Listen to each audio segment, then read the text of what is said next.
Hi, I'm Alan Cylinder. This is my daughter Chelsea Cylinder, and we're Cylinder. We're back today to discuss the fact that people just, of a certain generation at least, won't seem to give black and white a chance. They won't watch black and white movies. Now, this is your generation's problem, not my generation, because my generation, actually, a lot of the movies were in black and white. We didn't have a choice but to watch. If we wanted to watch a movie, it had to be in black and white.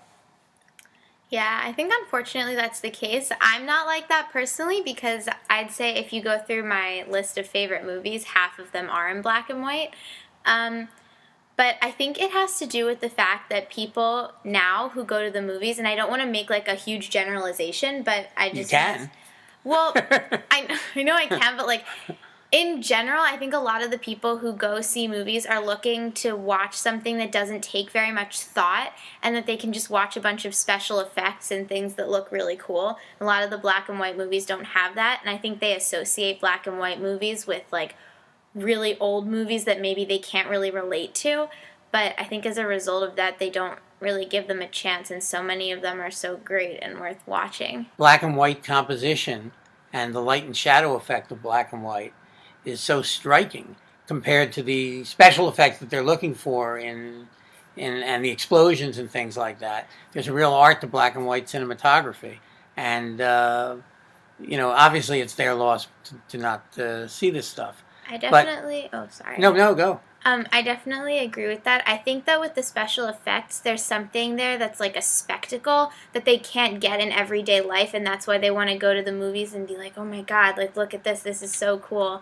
Like all these people are flying around doing crazy things. There's lots of explosions and things like that, and you can't really get that spectacle in black and white movies, even though the black and white movies may be spectacular. You know what I mean? Yeah, it's a good point, but the reality is there's even spectacular black and white movies. Well, There's yeah. some silent movies like Metropolis and the original Thief of Baghdad that have a lot of spectacular special effects, spectacular for the time.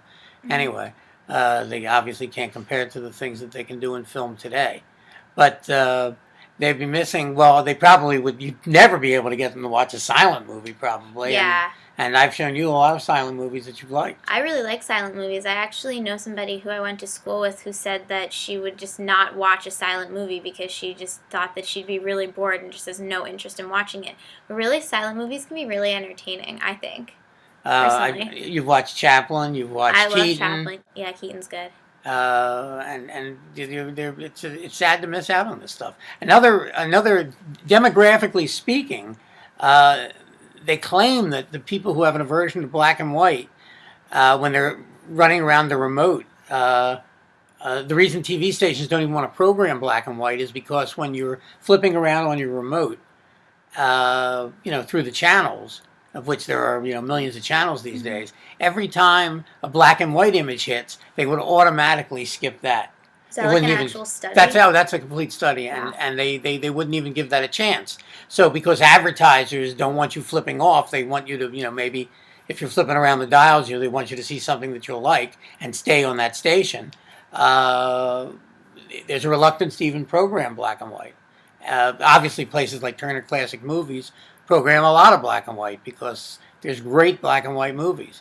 All of Hitchcock's, I've shown you a lot of Hitchcock, and all of Hitchcock's pre-1948 movies are in black and white.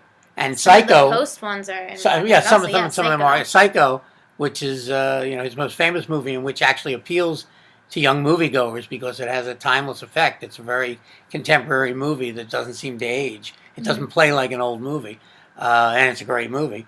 Is in black and white. It's one of my favorite movies. I love that movie. You liked a lot of Hitchcock movies that I showed you that were in Hitchcock. black and white. Hitchcock's one of my favorite directors. Of course, Hitchcock did a lot of great stuff in color as well, but Billy Wilder is a director I've shown you a lot Billy of films Wilder is of. one of my favorite directors also, and I think the majority of what I've seen of his is in black and white. The majority of his films are in black and white. And films like The Apartment and Some Like It Hot, Witness Ace in for the the Hole. Prosecution. Yeah, you love it. You love That's that. one of my favorites. And one of your all-time favorites is Double Indemnity. I love that movie. Also by Billy So Wilder. good. And Sunset Boulevard. We can't forget Sunset Boulevard. No, that was good These are all too. great movies. Stalag 17, all great movies made in black and white by the same filmmaker, Billy Wilder. So there's really a lot to choose from. I think those movies have a timeless effect as well. I mean, if you're just looking to watch a really good story that really. I think great movie. I think great movies. So you like Otto Preminger. Yeah, I do like Otto Preminger. And Anatomy of a Murder, really good movie. Man with a Golden Arm, Laura, all in black and white. He did Laura? He did. I didn't know that. I love that movie. He did. Yeah. Probably knew that at one time. Yeah, well, you can't But forget that. I just forgot. Famous Preminger sorry. movie. It's one of his most famous movies. Anyway, I think that we should find a way to get people to try and watch black and white. I don't know how to do it. We can tie them up and, prop their eyelids open, as in Clockwork Orange, and make them watch black and white images and hope for the best. But otherwise, I see no hope for it. And here's another thing. This is what I had forgotten to mention before. Okay? One of the things that really shocks me, and if you're a movie buff, you might be shocked by this also, is the fact that people of my daughter's generation don't know who a lot of the biggest stars ever in movies are. Yeah. Like I was playing Apples to Apples, which I'm sure a lot of people know that game.